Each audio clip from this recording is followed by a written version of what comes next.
Енді мынаны тағы да айта кететін мәселе, мына мына көрсет миссион. Миссионның өзінікі.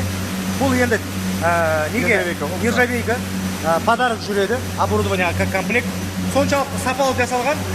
Жанынан түсірсеңіз де болады. Қараңыз, қаншалықты қалың нержавейкадан жасалған. Бәрін көрсетіңіз. Енді мыналарды көрсетіңіз. Қараңыз. Мына жерден түсіріңіз, үсті жаққа. Мынау үлкен ауыл кремдер оңай айналым үшін жасалған. Иә. Міне, қолменде көрсетіп болады. Подшипниктер сатылған. Енді өте сапалы деп айтуға болады. 70-80 килограммар. Иә. Сосын дополнительно не кіреді комплекте? Қандай? Аз.